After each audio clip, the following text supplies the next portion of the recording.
Olá, Dr. Lightman. Dr. Lightman, olá a todos. Hoje chegamos a Abraham e ele vai ficar connosco por algum tempo.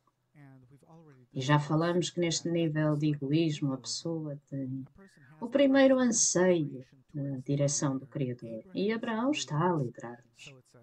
Dr. Lightman, assim está escrito no livro Midrash Rabbah. Este livro foi escrito umas centenas de anos atrás, durante o êxodo da Babilónia. Existe um tipo específico de atitude para com isto, está escrito de uma forma muito peculiar, Dr. Lightman. E daí este tipo de atitude para com ele. Está escrito num estilo literário, Dr. Lightman, certo? Descreve ações terrenas e, ao mesmo tempo, ações espirituais. E este estado misturado em que está escrito está direcionado para uma pessoa para quem tudo é um mundo inteiro, toda uma manifestação. Para nós parece um pouco estranho, claro. E o livro é também visto parcialmente como uma lenda. É como a história de Pushkin, em que ele diz o seu cavalo vai ser a sua morte, etc. Algo que é 50% real. E é o mesmo aqui. A história de Abraão começa como um thriller. O que aconteceu ali, exatamente? Dr. Lightman, o nome explica-o grandemente. A porção é chamada Lech Lechá. Lech Lechá, isso é hebraico. E qual é a tradução? O que significa de forma literal? Dr. Lightman, significa vá, vá. Tipo, saia daqui? Dr. Lightman, sim. E isso pode ser interpretado de uma forma muito crua ou de uma forma suave e gentil. E qual seria a interpretação crua? Dr. Lightman, saia daqui. E também desapareça. Pira-te. E é mesmo assim. Deixe aquele mundo egoísta, aquele reino no qual se revelou, porque isto é o que foi revelado a Abraão na antiga Babilônia. Portanto, o Criador diz-lhe, vá, vá, saia daqui. Sim, saia daqui e troque este desejo egoísta por outro desejo. Baseado no que lhe vou revelar agora, vai alcançar o êxodo para um novo desejo. Um desejo de doação e amor. O capítulo fala todo sobre ascender.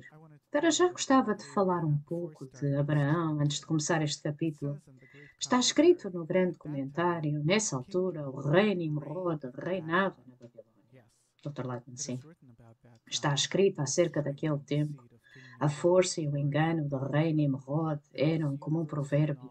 É conhecimento universal que o seu braço aponta-se ao coração do enviado nunca falhava. Ai de quem duvide que Nimrod é um deus autocriado. E o carrasco sempre ficava ao lado do seu trono. De que se trata tudo isto?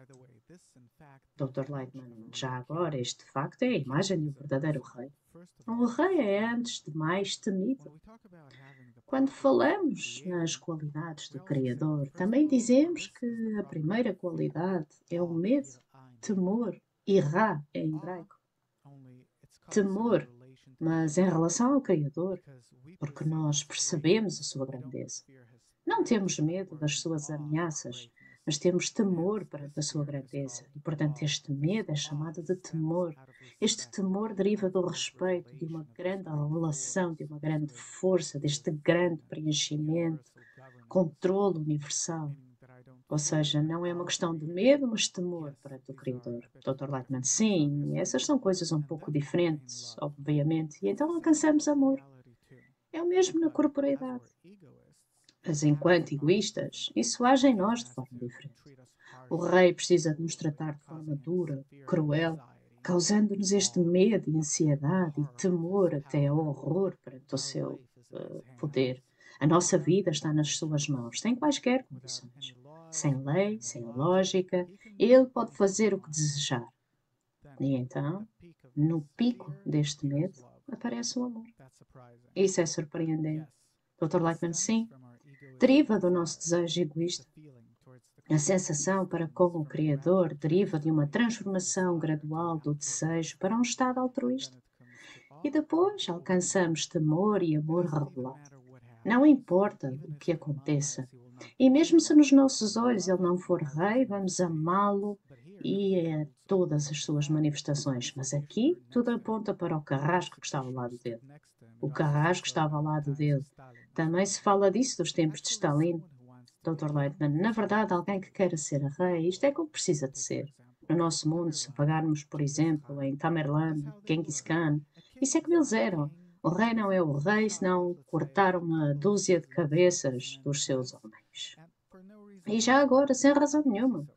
Não é porque ele é justo ou algo assim. Pelo contrário, não há justiça nenhuma. Deve haver apenas a vontade do rei. E basta. E do que se trata isto na realidade? Não está a falar disto, certo? Está a falar do rei que governa dentro de nós, Nimrod, enquanto o nosso eu egoísta. Dr. Leitman, este egoísmo mostra, na verdade, a sua irracionalidade completa. Come e consome tudo.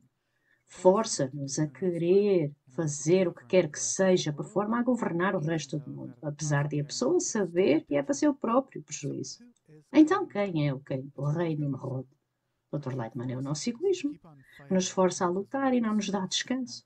Isto é um problema que ainda não podemos fazer nada com. Ainda temos medo da sua manifestação e, portanto, começamos a amá-lo. O nosso ego? Dr. Leitman, sim. Neste ódio, neste medo, aparece o amor. Mas dura, claro, enquanto existir um carrasco ao seu lado. E então vieram tempos diferentes, e está escrito acerca disso. Um dia o astrónomo de Nimrod aproximou-se do trono humildemente e caiu de joelhos perante o rei. Sua Majestade anunciou: tivemos conhecimento de um grande perigo que ameaça o seu trono. As estrelas preveem que um rapaz vai nascer em breve no seu reino. Vai negar a sua divindade e vai suplantá-lo. É como o começo de um thriller. Dr. Leitman, isto significa que no reino egoísta, que é baseado no egoísmo do homem, que trabalha apenas para si mesmo, e parece que é apenas para ele mesmo. De repente, tem este discernimento, este pequeno rapaz, esta nova realização e compreensão que lhe vai revelar que Nimrod não vale nada. Mesmo neste estado em que é pequeno e fraco, com apenas uma palavra sua, porque todos os desejos já cresceram, estão saciados com o ego, estão convencidos que não os levam a nada. Governa-os e é tudo. Esta é a sua qualidade. Ou seja, não leva a nada mais. E então chega esta pequena criança, que revela que o rei vai nu. E claro que isto derruba Nimrod. E quando chega o tempo deste rapaz, Dr. Leitman, quando o egoísmo alcança a sua grandeza, a sua maturidade. E os astrólogos são as propriedades que, como que ajudam o egoísmo a manifestar-se de alguma forma corretamente. O egoísmo em si mesmo é muito limitado. Tem apenas um pensamento. Isto é bom. Não compreende as consequências, não vê as consequências das ações e não tem em consideração nenhuma outra força que exista na natureza. Estes ajudantes não estão cegos pelo seu egoísmo. Possuem qualidades mais equilibradas numa pessoa, que se encontram num estado intermédio entre este estado egoísta e compreender a perspicácia, conhecimento, sabedoria. Por um lado, é por isso que não são como o rei, são mais sábios. Mas isto é devido ao facto de que são menos egoístas. E, portanto, podem dissipar esta grande ameaça. Dr. Leitman, sim. Isto é o que está escrito acerca daquela criança. Dr. Leitman, Abraão estava prestes a descer e era necessário que Nimrod soubesse acerca disto. Porque, de outra forma, Abraão não vai crescer para ser Abraão. Deve crescer perseguido, no exílio. Vemos o mesmo com Moisés e depois acontece com todos. Qualquer crescimento acontece num estado de exílio, num estado de pressão, perseguição. O que faz Nimrod? Ele diz: vou emitir um decreto que ordena que sejam construídas casas especiais para colocar todas as mulheres grávidas. Vamos garantir que apenas as meninas sejam mantidas vivas. Terra, um dos principais nobres da corte, estava presente durante a discussão e perguntou em tom de brincadeira: não espera que eu coloque a minha mulher num destes edifícios, pois não? Dr. Lightman Terra é um conselheiro próximo de Nimrod. É um astrólogo, é um feiticeiro, prevê tudo o que é bom para o egoísmo, é um guia, um líder de egoísmo neste grande reino. Nimrod sabe que, graças a Terra, ele vive e prospera, e, portanto, precisam de alcançar um consenso. Em breve, o seu filho Abraão vai nascer. Se ele mostrar a Nimrod que ele não confia nele, então, por que é que ele lhe dá ouvidos? Deveria haver confiança completa entre Nimrod e Terah. Terah é como o próximo passo, um olhar mais no futuro relativamente a Nimrod. Ele é um idealista versus Nimrod, que é mais prático. Dr. Lightman, sim. O que são estas casas, como está escrito? Que todos os meninos vão ser mortos e apenas as meninas vão escapar com vida. Dr. Lightman lembra-nos de Faraó, que disse o mesmo acerca das parteiras. Como Moisés foi então encontrado como o único que foi salvo da execução. Todas as crianças foram mortas, apenas Moisés sobreviveu. O mesmo aconteceu aqui.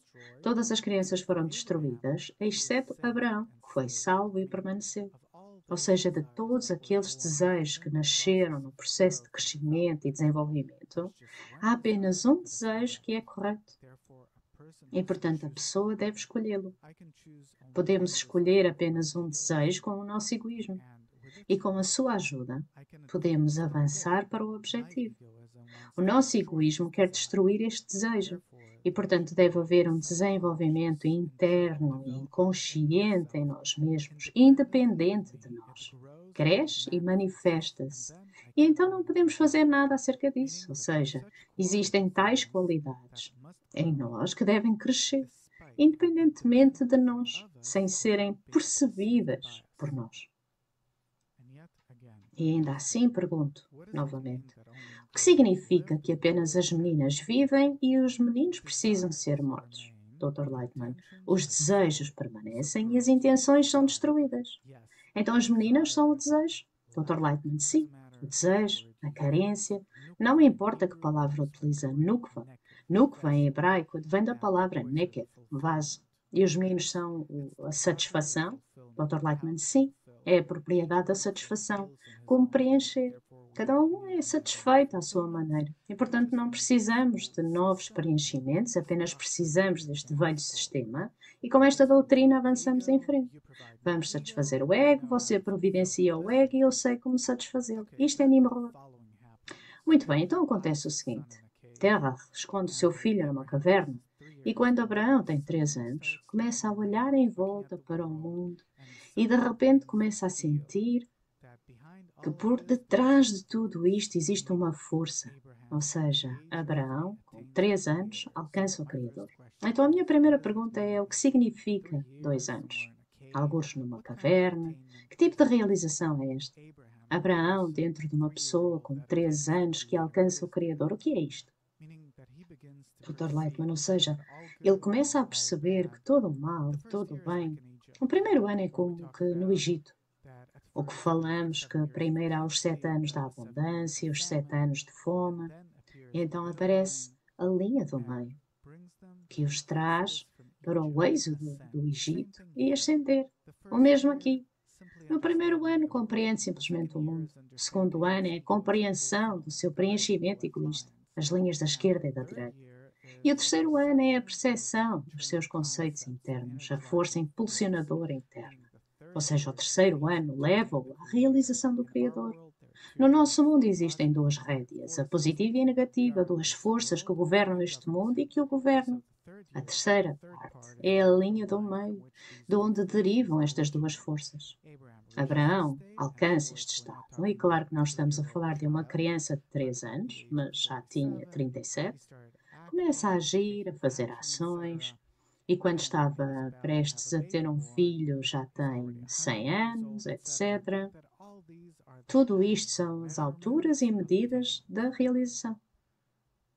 3 anos, 7 anos, 10 anos, 30, 40, até aos 100, 120, etc. Ou seja, são medidas do seu controlo sobre o ego. É a natureza do universo e a compreensão de como funciona e de como ele deve tirar as rédeas ao Criador e tomá-las nas suas próprias mãos. Então, para uma pessoa que alcança um mundo superior, estes 3 anos são os 3 níveis de desenvolvimento? Dr. Leitman, sim, 3 anos, ou 3 níveis, ou 3 dias, como no Egito que temos 7 anos e mais 7 anos, e durante o êxodo manifesta-se em pragas, etc. Muito bem, depois diz que Nimrod esqueceu um pouco acerca de Abraão. Abraão era um rapaz que já alcançou o Criador. Dr. Leitman, isto acontece porque isto é como uma pessoa se desenvolve. Em cada passo a pessoa fica habituada àquele nível e pensa que tudo continua como antes. Então Abraão voltou para o seu pai Terah e começou a trabalhar na sua loja vendendo ídolos. Dr. Leitman, sim. O avanço espiritual começa, primeiro que tudo, num estado em que a pessoa é guiada pelo seu ego. Ele ainda está sob o controle da Terra, de alguma forma, absorve conhecimento da Terra, que o guia. Ou seja, o que é que ele aprendeu? Ele tira do seu pai, Terra, todo o seu conhecimento, técnicas, como lidar com a vida, com o ego, etc.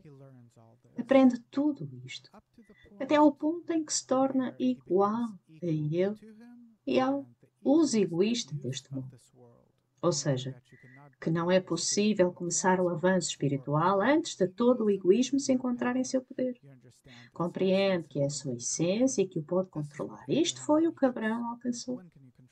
E quando pode controlar o ego? Quando sente que é mau para a pessoa. O ego, quer dizer.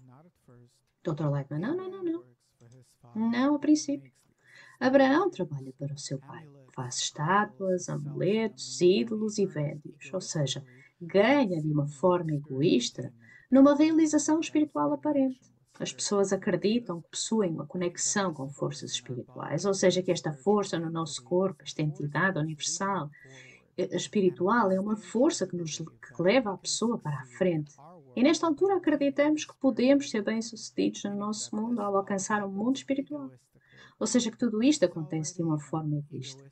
Mas isto já é um crescimento espiritual egoísta. Ou seja, que primeiro cuidamos da vida primitiva, como Nimrod. E depois começamos a pensar qual a razão. Podemos, primeiro que tudo, fazer a nossa vida terrena primitiva mais fácil se atrairmos para ela as forças superiores. Ou seja, que as usamos para nós mesmos. Claro, para atrair de cima para baixo, ser mais saudável, mais bem-sucedidos, sabemos o que contempla amanhã. Quem não gostaria de saber e compreender tudo? Ou seja, deixar o mundo espiritual servir-me? Dr. Leitman, claro, conhecimento é poder. Então a pessoa começa a entender que estas forças e a existência no campo das forças superiores, que é bom em si mesmo, que é perfeição, infinito, desligado deste mundo animal, desta vida animal. Pelo contrário, não precisamos de puxar a espiritualidade para aqui, mas elevar-nos para a espiritualidade. É aí que está a verdadeira vida. Por que pegar em algo dali para esta existência insignificante? Se nós mesmos podemos sair desta existência para o mundo superior.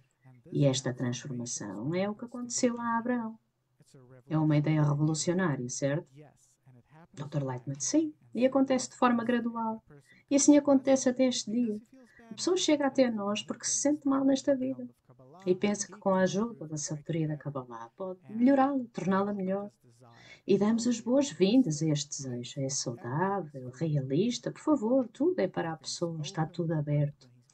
Mas quando a pessoa começa a estudar a sabedoria da Kabbalah, e não escondemos isto já agora, não o fazemos. E isto é o que apanha as pessoas. E é assim na natureza.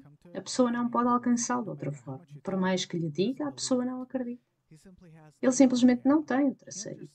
A pessoa compreende que há forças aqui que o governam e tenta pelo menos controlá-las. E passado algum tempo, acontece na vida da pessoa uma revolução espiritual. Por que hei de fazer isto nesta vida? Torná-la melhor para fazer mudanças cosméticas? Porque posso fazer isto se posso ascender a grandes realizações do Criador e existir ali, na minha existência perfeita. E aqui não. Nada é eterno, perfeito. Apenas tentamos evitar alguns problemas. Naturalmente, a pessoa começa de forma egoísta a escolher o espiritual sobre o material. Mas quando escolhe o espiritual, começa a ansiar pelo mundo espiritual, porque estar ali separado do mundo material é o melhor. E também alcança a compreensão que o mundo espiritual não é para o fazer sentir melhor. Em si mesmo é valioso e isso começa a ser-lhe revelado. Então falamos acerca destes 3 níveis. O primeiro é, Dr. Lightman, não é o primeiro. Antes disso existimos como animais neste mundo. Ao nível de Nimrod, Dr. Lightman, sim, vemos TV e assim, e depois temos um desejo de apimentar a nossa vida um pouco. E então, frustração, golpes, depressão, drogas e tudo. Ou seja, queremos adoçar a nossa vida para que este mundo espiritual nos sirva. O próximo nível é quando de repente começamos a compreender que é melhor se ascendermos. Dr. Lightman, sim. Porquê permanecer na Terra? É melhor ascender. E então depois? Depois, fica tão inspirado pelos valores espirituais superiores de plenitude, perfeição, eternidade, que já não quer encontrar-se neles pelo seu benefício, mas quer simplesmente dissolver-se nessas qualidades, ser como aquela qualidade, estar nela. Isto é verdadeiramente fantástico. Então, acontece que é como se estivesse a caçar almas? Eu? Sim. Dr. Lightman, mas a pessoa não tem alma, não há nada para agarrar, apenas um pequeno corpo animal. É isso. A alma é este estado de se dissolver no superior. Só assim alcançamos, realizamos a alma. E quando dizemos alma agora, Dr. Lightman, é apenas uma substância rudimentar nossa que vai desenvolver em nós. O que significa adorar ídolos? Se pode clarificar isto? Dr. Lightman, significa que acredita nestes poderes espirituais e tenta manipulá-los de alguma forma. Pode adornar-se com a ajuda de conhecimento, psicologia, usar todo o tipo de truques que inventamos e procuramos constantemente. Governos, organizações, todas as pessoas normais procuram alguns truques. Como podemos ficar mais confortáveis, tornar a nossa vida menos estressante? E isto é chamado orar a ídolos? Dr. Lightman, sim. Estas várias forças da natureza que nos podem ajudar. Uma espécie de ajuda do estrangeiro espiritual. Então é um estado que quer tudo aqui e agora, mais dinheiro, mais poder, mais tudo. Dr. Lightman, sim. E este é o nível no qual Abraão está a funcionar, e Terra também.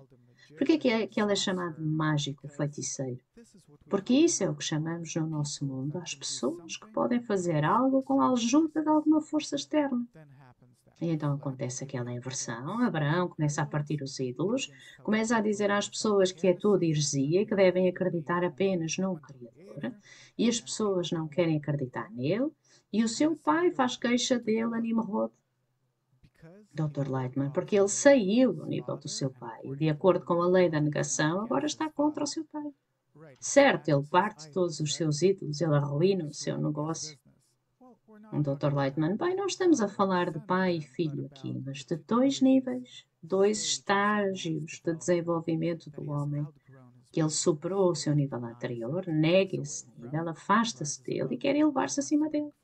Quer elevar-se. Dr. Lightman, sim. E com o seu pai estando contra ele, e Nimrod também, isso ajuda a libertar-se. Ou seja, temos que compreender que não existe nada malévolo no mundo. Se usarmos corretamente todas as forças por forma a avançarmos na direção do objetivo, vemos que são todas úteis. Todas chegam no momento certo, na combinação correta entre elas, aparecem em nós, etc. Então Abraão é julgado, fica na prisão 10 anos, depois tentam queimá-lo, etc. E passa por tudo isto de forma bem-sucedida, permanece neste país, como que o deixam em paz. Dr. Lightman, é um estado interno em que a pessoa, como caminha de canto para canto no forno, ele já está acima deste inferno egoísta, em que todos os seus desejos estão a arder para serem preenchidos. Mas ele já está acima de tudo isso, não precisa deles. Tudo queima nele, mas ele está acima disso e, portanto, o fogo não pode tocar-lhe. E 10 anos passam, ou seja, 10 níveis completos do seu desenvolvimento espiritual na prisão. Cada nível é constituído por 10 sefirot, 10 partes, e ele já tem que ser libertado. E tudo isto acontece dentro de nós. Dr. Lightman, sim, apenas dentro da pessoa. Apesar de que, historicamente, todos estes dramas e ações, atos, todos aconteceram entre diferentes pessoas, personagens. Na espiritualidade, todos estes níveis de desenvolvimento têm lugar numa só pessoa, em cada um de nós. Mas na Terra, têm lugar em diferentes pessoas, em alturas diferentes. Caros telespectadores, infelizmente o nosso tempo acabou. Fiquem connosco. Para a próxima vamos falar de Abraão, do Abraão dentro de nós, da sua viagem e como ele alcança estas qualidades de doação. Muito obrigada, tudo do melhor.